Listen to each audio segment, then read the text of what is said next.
जय हिंद दोस्तों, आप सभी का स्वागत है आज के वीडियो में। आज आपको बताने वाले हैं, जैसे कि पिछले वीडियो में आप पढ़ चुके थे और रासायनिक अभिक्रिया एवं समीकरण, इसको आप पढ़ चुके थे पार्ट 1 में, क्लास 10 का ये है और केमिस्ट्री का फर्स्ट चैप्टर है। ठीक है, तो इसमें आप लोग कुछ पढ़ चुके हैं, उसके बाद से हम आपको पढ़ाने वाले हैं। पार्ट 2 से स्टार्ट हो रहा है और इसमें आपको एक ग्राफिंग मॉडल से आपको पढ़ाया जाएगा, अच्छे तरीके से पढ़ाया जाएगा, जिससे कि आपको अच्छे समझ में आ सके। और बाकी जो चीज़ें, इसका पीडीएफ आपको स्क्रीन पे शो करा दिया जाएगा, जिससे कि आप अपना नोट्स भी कंप्लीट कर पाएंगे पिछले वीडियो की तरह। ठीक है, तो यहाँ पर ध्यान देंगे, इसको किस प्रकार से क्या पूछा गया है, एक नोट्स के तौर पे समझेंगे। नोट ये है, ठीक है,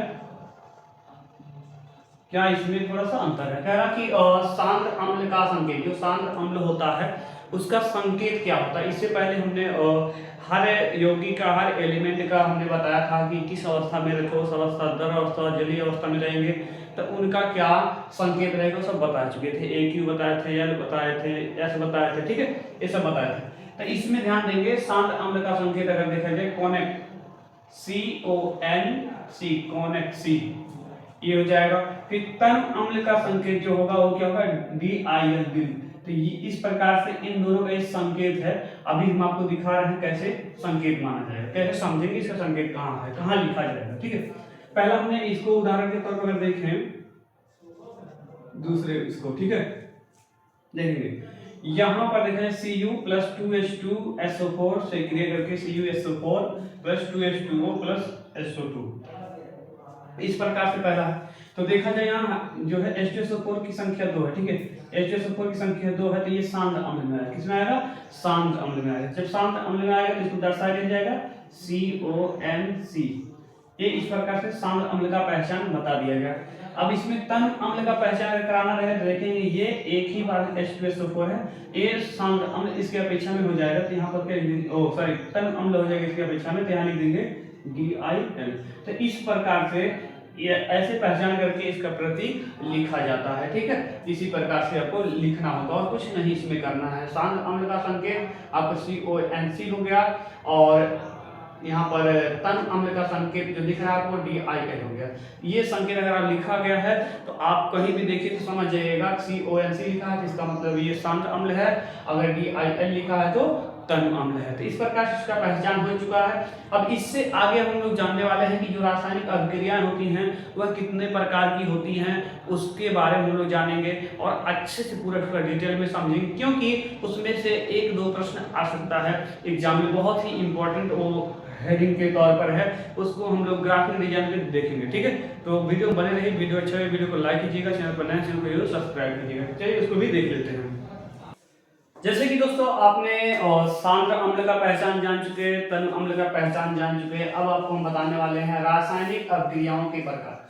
जो रासायनिक अभिक्रियाएं की जाती हैं उनकी प्रकार के बारे में हम लोग जानेंगे, वो सब है क्या उसके बारे में थोड़ा जानेंगे। रासायनिक अभिक्रिया जो है उसको देखा जाए टोटल, यहाँ नंबरिंग कर दे रहे हैं, ये 1 हो गया, ये 2, 3, 4, 5, 6 और 7, यानी टोटल 7 प्रकार की अभिक्रियाएं हैं। ठीक है, तो देखा जाए कौन कौन से हैं रासायनिक अभिक्रियाओं के प्रकार, टोटल कितने 7 प्रकार के हैं। तो कौन से, पहला संयोजन या योगात्मक अभिक्रियाएं, दूसरा विस्थापन या प्रतिस्थापन अभिक्रियाएं, तीसरा अनुत्क्रमणीय अभिक्रियाएं, चौथा उत्क्रमणीय अभिक्रियाएं, पांचवा अपघटन अभिक्रियाएं, छठवां वियोजन अभिक्रियाएं और सातवां द्विविस्थापन अभिक्रियाएं।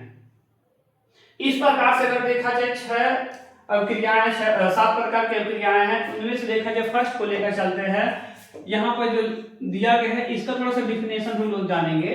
संयोजन अभिक्रिया या योगात्मक अभिक्रिया, अगर देखा जाए किसी 2 यौगिकों को या 2 अणुओं को आपस में जोड़ करके एक यौगिक या एक उत्पाद बना लेते हैं, एक उत्पादन निर्माण हो जाता है, तो वह क्या होता है, संयोजन अभिक्रिया। देखा जाए यहाँ सल्फर है, यहाँ ऑक्सीजन है, अगर हम इसको जोड़ेंगे तो क्या बनेगा, SO2, sulphur dioxide, sulphur dioxide.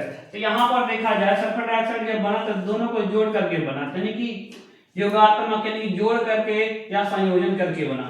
फिर H2O2 है, इसको बैलेंस करेंगे क्या है, H2O, तो आगे हमको 2 लिखना होगा। ठीक है, 2 आगे लिखेंगे तो हाइड्रोजन यहाँ 2 गुना 4 हो गया, तो यहाँ हाइड्रोजन 2 है तो यहाँ भी हमको 2 लिखना होगा। तो 4 हाइड्रोजन 2 ऑक्सीजन, 2 ऑक्सीजन बैलेंस हो गया। फिर उसके बाद यहाँ पर देखेंगे इसको रिएक्शन किया जाए तो ये क्या बनेंगे, तो CaOH का होल ट्वाइस, CaOH का होल ट्वाइस बनने वाला है। और इसको बैलेंस अगर हम लोग करें, हाइड्रोजन यहाँ 2 है, oxygen 2, hydrogen 2 oxygen 2, calcium 1 calcium 1, सब बैलेंस है, इसको कोई दिक्कत नहीं है। अब इसी को देखा जाए, यहाँ पे लिखा गया और इसमें कार्बन डाइऑक्साइड गैस अगर प्रवाहित किया जाए तो आपस में मिलाया जाए इसको, तो क्या बनने वाला है, ध्यान से सुनेंगे। इसमें देखेंगे इसमें क्या बनेगा, CaCO3 बनेगा। यहाँ कैल्शियम जो है कार्बन डाइऑक्साइड और एक ऑक्सीजन यहाँ से ले लेगा, CaCO3 बन जाएगा। और देखा जाए इसमें बचेगा क्या, H2O, H2O यानी कि जल बनेगा। क्या बनेगा, जल बनेगा। अब इसमें देखें और क्या चीजें बन सकती हैं, इसको ध्यान से देखते हैं, इसको बैलेंस करते हैं। कैल्शियम 1 है, कैल्शियम 1 है, कार्बन 1 है, कार्बन 1 है, ऑक्सीजन 3 यहाँ, 1 यहाँ, 4, ऑक्सीजन 2 यहाँ और 2 यहाँ, 4, और हाइड्रोजन 2, हाइड्रोजन 2, यानी कि सब बैलेंस है इस प्रकार से। अब आते हैं इसमें पांचवें वाले देखते हैं, CO प्लस Cl2। तो CO क्या होता है, CO क्या होता है इसको जानेंगे। इसको बोलते हैं कार्बन मोनोऑक्साइड, इसको बोलते हैं कार्बन मोनोऑक्साइड। CO कोबाल्ट नहीं है, नहीं तो आपके दिमाग में चले CO कोबाल्ट हो गया, तो कोबाल्ट ये नहीं है, ये है कार्बन मोनोऑक्साइड। तो कार्बन मोनोऑक्साइड अगर इसे क्लोरीन से क्रिया कराएंगे तो क्या बनेगा, COCl2, इस प्रकार से हो गया।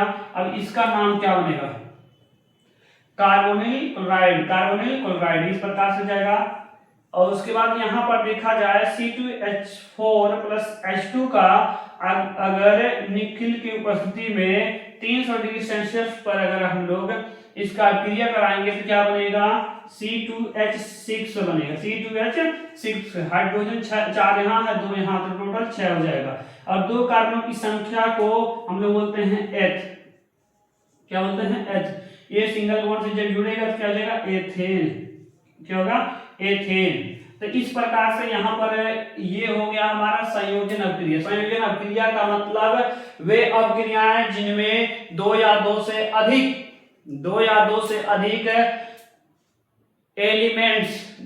अधिक एलिमेंट्स हो या यौगिक हो, उनको जोड़ करके एक सिर्फ नया एक यौगिक बनाता है, वह क्या कहलाता है, हमारा संयोजन या योगात्मक अभिक्रिया।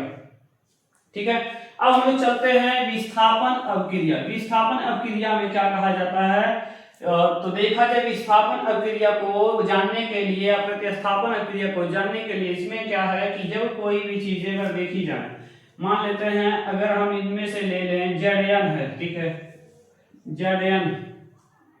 Zn को ले लिए और यहाँ पर ले लिए H2SO4, Zn H2SO4 से ले लिए हैं। तो देखा जाए Zn जो है अगर हाइड्रोजन को विस्थापित अगर कर दे, यानी कि हाइड्रोजन को अगर हटा देगा तो क्या बनेगा, ZnSO4 प्लस H2 गैस बनेगा, ये उड़ जाएगा। ठीक है, ध्यान से सुनेंगे।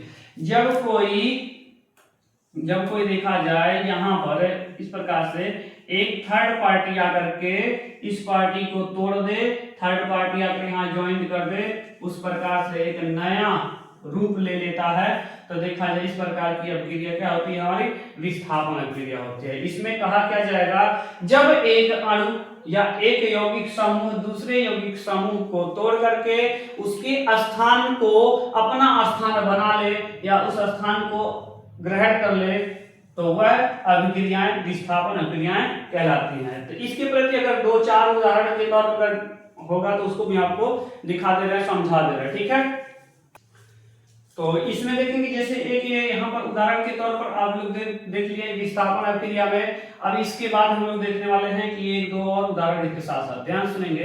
इसमें क्या है, कॉपर जो है, कॉपर को हटा दिया जाए, कॉपर को हटा करके यहाँ आयरन इसमें जोड़ दिया जाएगा, क्या जाएगा FeSO4 प्लस Cu। ठीक है, अब इसका बैलेंसिंग अगर हम करें तो यहाँ जो है, यहाँ आयरन जो है 1 है, सल्फर 1 है, यहाँ भी सल्फर 1 है, ऑक्सीजन 4 है, ऑक्सीजन 4 यहाँ है, कॉपर 1 है, कॉपर 1 बैलेंस है। इस प्रकार से ये भी क्या किया, ये थर्ड पार्टी आकर के इस पार्टी को तोड़ करके इसका कॉपर का जगह ले लिया, कॉपर का जगह ले लिया, तो यहाँ क्या हो गया FeSO4।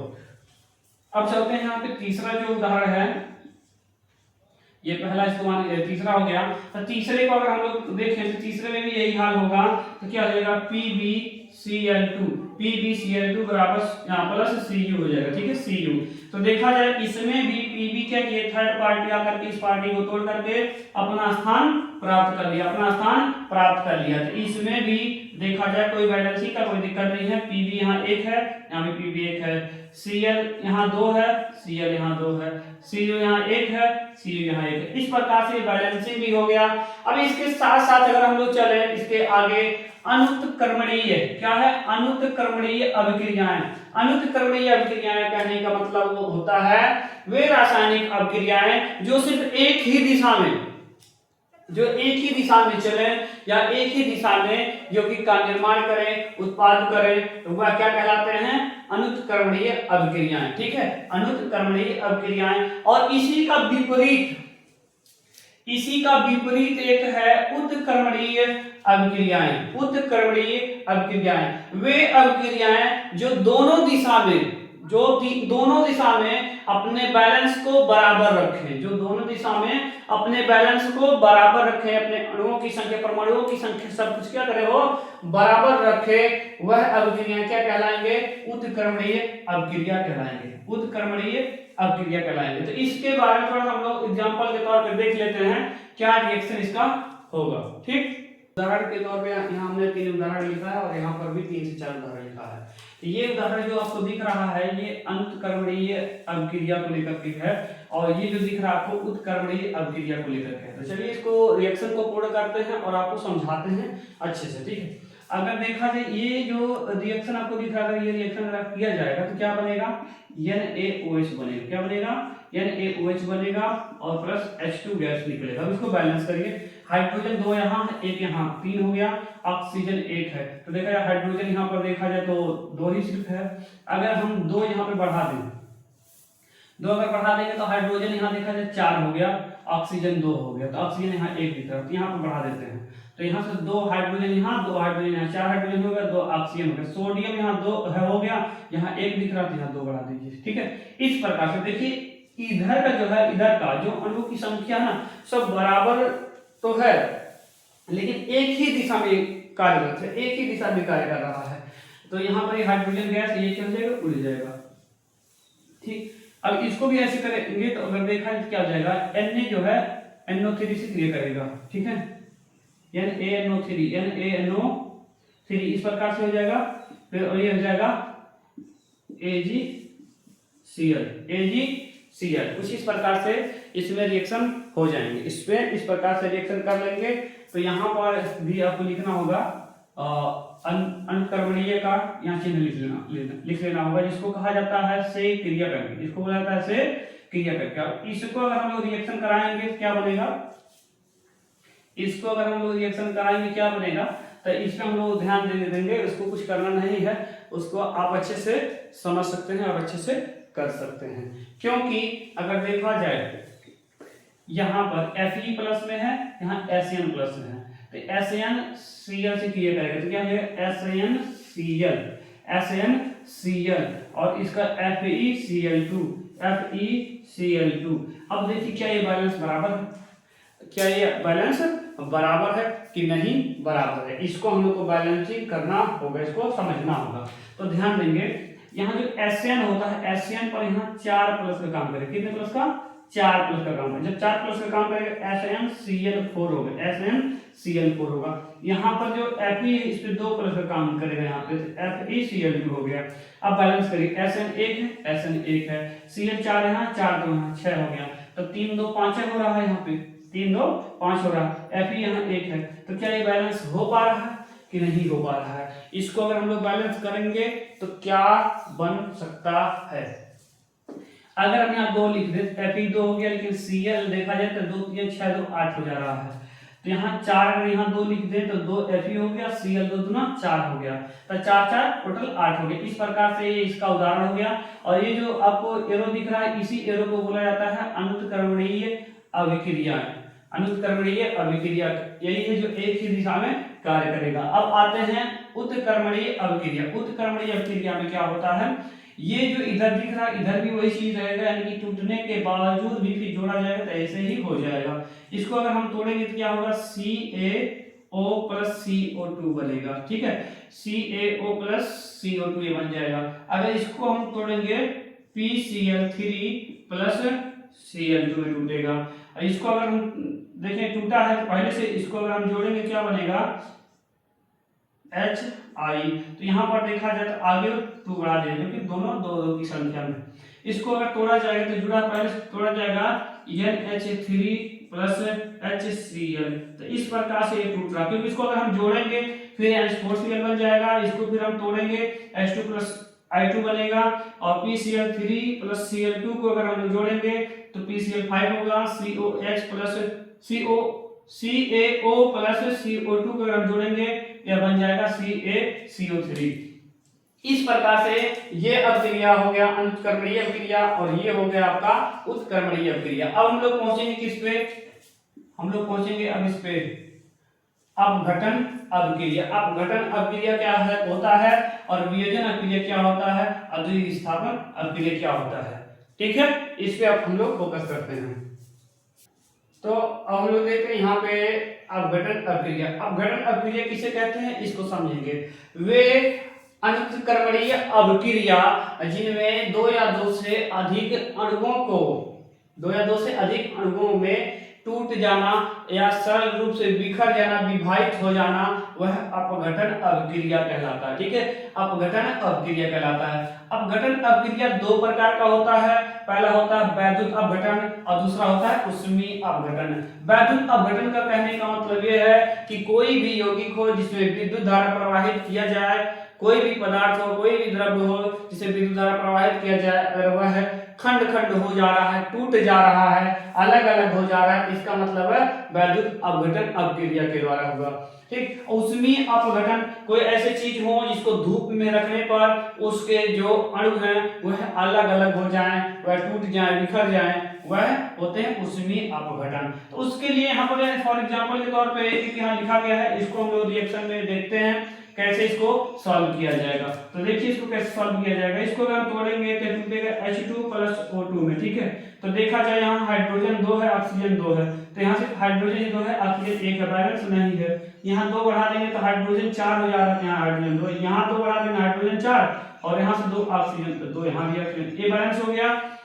अब इसमें ध्यान देंगे, इसको अगर उष्मा यानी कि तापमान में रखेंगे तो ये भी टूटेगा। तो कैसे टूटेगा इसको देखेंगे, तो CaO में टूटेगा प्लस CO2, यानी कि यहाँ पर देखा जाए कार्बन डाइऑक्साइड गैस इसमें निकल जाएगा, ठीक है।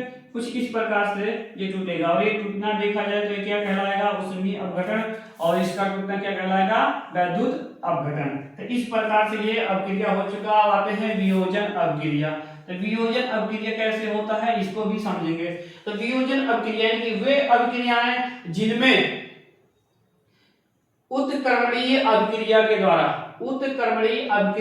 द्वारा 2 या 2 से अधिक यौगिकों में 2 या 2 से अधिक अणुओं में टूट जाए, बिखर जाए, वह क्या कहलाता है, वियोजन अभिक्रिया कहलाता है, वियोजन अभिक्रिया कहलाता है। अपघटन अभिक्रिया इससे रिलेटेड है और वियोजन अभिक्रिया जो है इससे रिलेटेड है। ये दोनों एक दूसरे से समझिए आधा हिस्सा इनसे लेकर के बने हुए हैं। अब इसमें अगर देखें इसके उदाहरण कितने हैं, उस उदाहरण को हम लोग देखते हैं। उसका उदाहरण हम लोग कुछ इधर देखते हैं, ठीक है।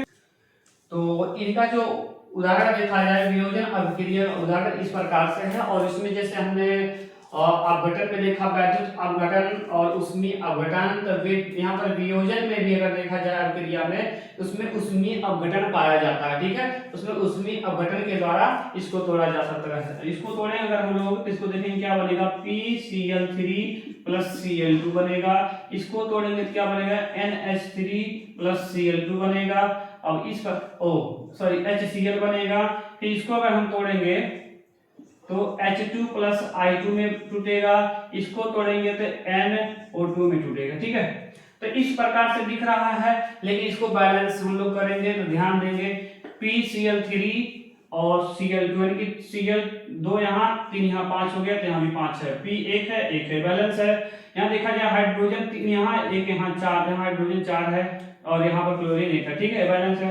हाइड्रोजन 2 है, यहाँ आयोडीन 1 है, और सॉरी 2 है, तो 2 2 यहाँ पर है, यहाँ 1 1 है, इसका मतलब आगे 2 बढ़ा देंगे, ए बैलेंस हो गया।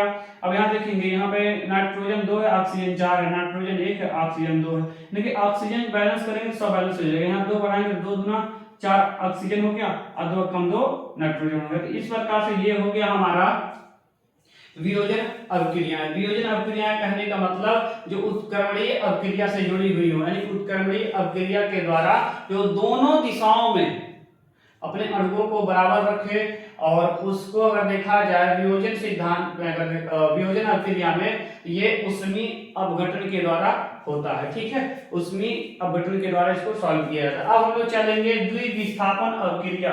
द्विविस्थापन अभिक्रिया, आप नाम से ही इसका आंसर जान सकते हैं। द्वि का मतलब 2, ठीक है, द्वि का मतलब 2, विस्थापन मतलब प्रतिस्थापन, एक है ना यहाँ पे प्रतिस्थापन का, एक थर्ड पार्टी आकर के दूसरे पार्टी को तोड़ करके अपना स्थान जिसे प्राप्त कर लेता है। ऐसे इसमें 2 लोग होंगे, अदला बदली माना जाएगा। मान लेते हैं और इसमें बीजेपी और बीजेपी आ गया, ठीक है, और अलग कोई भी आप पार्टी ले लेते हैं, अलग कोई पार्टी ले लेते हैं, इसमें का नेता पैसा पाता है तो इधर चला जाएगा, इधर का नेता अगर पैसा पाएगा तो इधर चला आएगा। तो मतलब इस प्रकार से अगर देखा जाए अदली बदली जैसे इसमें हो रहा है, पार्टी टू पार्टी बदल रहे हैं, आपको सब कुछ दिख रहा है। इसी प्रकार से इसमें जो एलिमेंट्स होते हैं वह एक यौगिक से तोड़कर टूट करके दूसरे यौगिक से ज्वाइंट जाते हैं, और उस यौगिक को तोड़ करके जहां हम मतलब अपने वो रहते हैं वहां उसको ज्वाइंट कर देते हैं, ठीक है। उसका कुछ रिएक्शन है, रिएक्शन को आपको दिखा दें, समझा दें, और ये अगर आपको समझ में आ गया हो तो आप कमेंट बॉक्स में लाइक का जो इमोजी है उसको सेंड कर दीजिएगा, ठीक है। चलते हैं, इसको देखते हैं इसमें क्या उदाहरण दिया गया है उसको समझाते हैं, ठीक है। तो यहाँ पर देखेंगे हमने यहाँ पे द्विविस्थापन के 2 उदाहरण यहाँ पर लिख चुके हैं, इसको हम लोग विस्थापन करेंगे। तो देखते हैं इसको कैसे विस्थापित किया जाएगा, क्या बैलेंसिंग क्या है क्या नहीं है, देखते हैं, ठीक है। AgNO3 है, ठीक है, AgNO3 फिर NaCl, तो यहाँ पर ये प्लस है और ये माइनस है, ये प्लस है ये माइनस है, यानी कि ये वाला प्लस इस माइनस के साथ ये करेगा क्या हो जाएगा AgCl, AgCl हो जाएगा, दोनों बैलेंस हो गए हैं। और NO3 और Na, NO3 माइनस है Na प्लस है, क्या हो जाएगा NaNO3।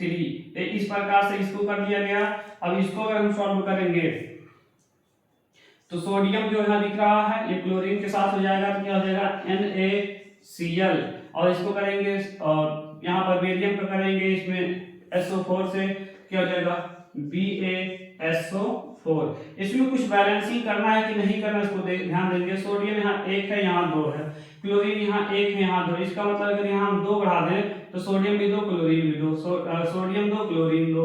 यहाँ पर बेरियम देखा जाए, बेरियम देखा जाए 1 है, सल्फर यहाँ देखा है सल्फर 1 है, ऑक्सीजन 4 है, ऑक्सीजन 4 है। तो इस प्रकार से इसका भी द्विविस्थापन, इसमें देख लीजिए द्विविस्थापन का मतलब एक एलिमेंट ये है और एक एलिमेंट ये है, ये दोनों अपने जगह में अदला बदली किए, ठीक है, अदला बदली कर लिए हैं। ये यहाँ से यहाँ चलाया और ये वाला यहाँ से यहाँ चलाया, देखिए Cl के साथ Na था तो Cl के साथ अब Ag हो गया, NO3 के साथ Ag था तो यहाँ पे Na हो गया। तो इस प्रकार से देखा जाए इसमें भी यही अदला बदली किया गया है, ठीक है। जब 2 या 2 से अधिक यौगिकों में अगर देखा जाए अलग अलग एलिमेंट जो है आपस में अदला बदली जगह का स्थानांतरण करे, परिवर्तन करे, तो यह हमारा अभिक्रिया जो कहलाता है द्विविस्थापन अभिक्रिया कहलाता है, ठीक है। अब इसके आगे चलते हैं, उसमें है ऊष्माक्षेपी, ऊष्माशोषी, उन सभी के बारे में हम लोग जानते हैं, और बहुत ही इंपॉर्टेंट है, हर साल एग्जाम में आता है और आपको अच्छे से तैयारी करना बहुत ही जरूरी है, ठीक है।